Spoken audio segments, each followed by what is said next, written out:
Ika-167 kabanata, sa pagpapatuloy. Nakangisi ng masama ang ating bida habang nakatingin ng diretso sa chief manager at sinabi, "Kumusta?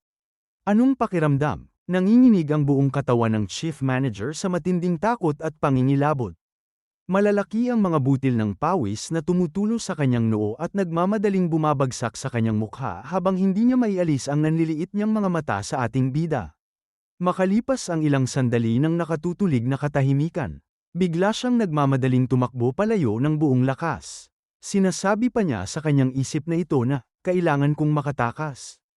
Habang nagmamadaling bumababa sa hagdan at halos madulas sa bawat baitang, sinabi niya sa kanyang sariling isip habang mabilis ang tibok ng puso, halos mautal-yutal na siya na sinabi na lintik na malas. Sa lahat pa naman ng tao, isang halimaw pa ang nakasalubong ko. Mula sa itaas ng gusali ay dahan-daang tinawag siya ng ating bida gamit ang malamig ngunit nakalilitong boses. "Hoy, Huang Gokso ang pangalan mo, hindi ba?"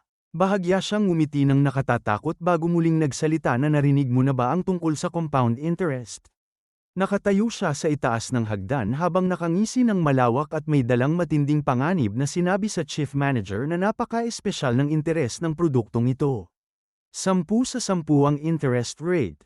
Nanginginig at paisang napatingin ng pabalik si Huang Gokso habang patuloy sa pag-address na sinabi pa ng ating bida dito na kaya. Una, isang suntok. Unti-unting pinatigas ng ating bida ang kanyang mga daliri habang naglalabas ng nakakatakot at madilim na aura sa paligid. Pagkatapos ay malamig at walang kaawa-awang sinabi, "Pagkatapos, isa pang suntok bilang interes.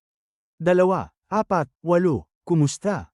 Hindi ba kahanga-hanga?" Hindi na nag-aksaya ng kahit isang segundo ang chief manager. Habang mabilis na sumusugod palabas ng gusali ay napamura siya ng malakas sa gitna ng kanyang paghingal.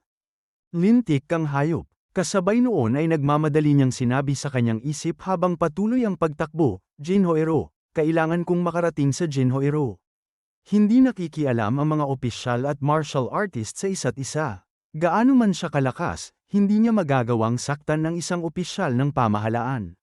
Samantala, nakatayo lamang ang ating bida sa itaas ng hagdan habang nakangiting sinabi, "Naku naman, mukhang abalang-abala ang ating customer. Hindi pa nga nagsisimula ang interes. Tumatakbo ka na agad." Biglang sumabog ang napakalakas at nakatutulig na aura mula sa kanyang katawan na nagpayanig sa buong paligid. Nakangisi siyang sinabi habang kumikislap ang kanyang mga mata, "Kapag nahuli kita, talagang mamamatay ka na, mahal kong customer." Boom! Sa isang iglap ay sumabog ang kabuuang balangkas ng gusaling kinaroroonan niya. Kasabay ng pagragasa ng mga tipak ng bato, usok, at alikabok ay mabilis siyang lumabas at sumugod na parang kidlat na gumuhit sa hangin. Samantala, habang bumibilis ang takbo ng chief manager sa gitna ng lansangan ay sinabi niya sa kanyang isip, "Nasa kabilang tulay lang ang Jinhoero." Sa kanyang mismong likuran ay ramagasa ang napakalakas at mamamatay taong enerhiya ng ating bida. Bahagya siyang napalingon ng may matinding panginginig at sinabi sa kanyang isip, "Nandoon ang tanging pag-asa kong mabuhay." Agad siyang umiwas sa gilid ng may kasamang mabilis na galaw. Ngunit sa sobrang matinding takot na damaloy sa kanyang kaibuturan ay napasigaw siya ng napakalakas. Hindi nagtagal ay parang usok na naabutan siya ng ating bida sa kanyang harapan. Ngumiti ito ng may pang-aasar at sinabi, "Oh, nakaiwas ka?" Tumingin ang ating bida sa mga nasirang bahay at pader sa paligid bago muling sinabi, "Dahil sa iyo, nadamay ang mga inosenteng bahay. Siguraduhin mong babayaran mo rin ang mga yun mamaya, naiintindihan mo." Napaupo sa malamig na lupa ang chief manager habang nawawala ng lakas ang kanyang mga binti. Takot siyang nakatitig sa ating bida habang humahagulgol na sinasabi sa kanyang isip, "Isa siyang demonyo, isa siyang tunay na demonyo." Naging madilim at nakalilitong muli ang ekspresyon ng ating bida habang sinabi, "Ang lintik na ito, ninakaw ang gintong pinaghirapan kong kitain na parang aso at idineposito pa." Lalong tumalim at naging nagniningas ang kanyang tingin. "Gusto kitang patayin, pero pagbibigyan muna kita. Kailangan mo pa kasing bayaran ang 10 taon ng compound interest." Pagkatapos ay walang alinlangan at mariin niyang inapakan ang binti ng chief manager. "Una sa lahat, hindi ka dapat makatakas, tama?" Crack! Umalingaw-ngaw ang napakalakas at nakakabinging sigaw ng chief manager sa sobrang matinding sakit ng nabaling buto. Umiiyak at yumuyuko itong nagmamakaawa habang sinabi, "Pakiusap, patawarin mo ako." Ngunit nakangisi lamang ang ating bida na parabang walang naririnig na daing.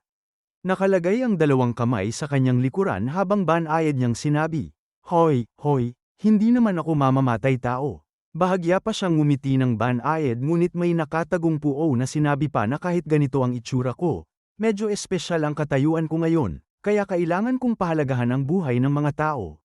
Mabilis niyang hinawakan ang baba ng chief manager at pinisil ng mahigpit ang magkabilang pisngi nito hanggang sa mamula.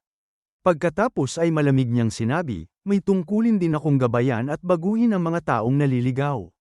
Napaisip siya sandali habang itinitingala ang kanyang ulo at sinabi na simulan ko kaya sa pagpunit sa bibig mong sanay magsinungaling. Bigla siyang napatigil nang makaramdam ng kakaibang amoy at basa sa paligid na napasabi na ha. Kasunod noon ay mabilis siyang napaatras habang napasigaw ng may matinding pagkediri. "Lintik, umihi ka ba sa salawal mo?" Napangiwi siya at napahawak sa kanyang ilong bago muling sinabi, "Bakit ka naman napakaduwag? Akala ko pa naman mas matatag ang mga taong nag-aral ng martial arts." Mariin siyang tumingin dito ng may puot. "Hoy, galit na galit talaga ako ngayon. Nakikinig ka ba?" Umiiyak, nanginginig, at basang-basa na sumagot ang chief manager, "Oo." Bahagyang ngumiti ang ating bida ng marahan. Pero wala akong libangan na apihin ang mahihina. Pagkatapos ay naging seryoso at malamig na sinabi, "Kasama ang isang gold bar bilang interes at isa pang gold bar bilang service fee, gagawin na nating 12 gold bars ang kabuuang utang mo." Mariin at matalim siyang tumingin sa nakalupasay na lalaki. "Ibigay mo habang maayos pa akong nakikiusap." Samantala, sa kabila ng matinding sakit, sinabi ng chief manager sa kanyang sariling isip, "Lintik, kailan ka ba naging maayos makiusap?" Bigla siyang hinailan ng ating bida sa kwelyo pataas habang nakangisi ng matalas. "Kapag kulang kahit isang barya, saka talaga kita papatayin. Naiintindihan mo?" Hindi na niya hinintay ang anumang sagot mula sa natutulalang lalaki. "Magaling, aakalain kong naiintindihan mo na. Tara, bumalik na tayo sa Merchant Guild." Ngunit bago pa sila makahakbang, isang napakalakas at may awtoridad na sigaw ang umalingaw-ngaw mula sa dulo ng kalsada. "Tumigil ka riyan!" Isang matandang opisyal ng pamahalaan ang mabilis na dumating kasama ang isang hukbo ng maraming sundalo. Agad nilang pinalibutan ang ating bida at pabilog na itinapat ang matutulis na dulo ng kanilang mga sibat sa kanya. Galit na galit at may pagmamataas na sinabi ng matandang opisyal, "Sino ka para maghasik ng ganitong kaguluhan sa gitna ng lansangan?" Napatingin ang ating bida sa matandang opisyal at sinabi sa kanyang isip habang nairita, "Nakakainis naman, sa lahat pa talaga ng taong maaaring dumating, isang opisyal pa ng pamahalaan." Pagkatapos ay kalmado at walang takot na sumagot siya, "Nireporma ko lang ang isang manloloko.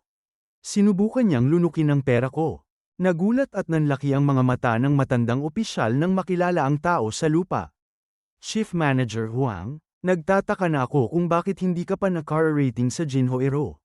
Pagkatapos ay galit na galit niyang itinuro ang ating bida gamit ang kanyang kamay. "Lintik ka, paano mo nagawang saktan ang Chief Manager ng Dungrim Merchant Guild? Pakawalan mo siya ngayon din. Napakatapang mong hayop." Bahagyang nanliit ang mga mata ng ating bida at naging matalim ang kanyang titig. Habang nakatingin sa matandang opisyal ay sinabi niya sa kanyang isip, "Mukhang magkakilala kayo ng husto, ah." Sa sandaling yun ay napasabi ang ating bida sa kanyang isip habang makikita naggusali na ang Jinhoero ang pinakasikat at pinakamalaking tavern sa buong lungsod ng Zion. Kahit pagaano kalapit ang lihim na ugnayan ng mga opisyal at ng Merchant Guild, ang magkita sila mismo ng hayagan sa isang tavern. Mariing nakatingin ang ating bida habang malakas na sumigaw ang matandang opisyal sa kanyang mga tauhan, "Ano pa ang hinihintay ninyo? Iligtas ninyo agad si Chief Manager Huang."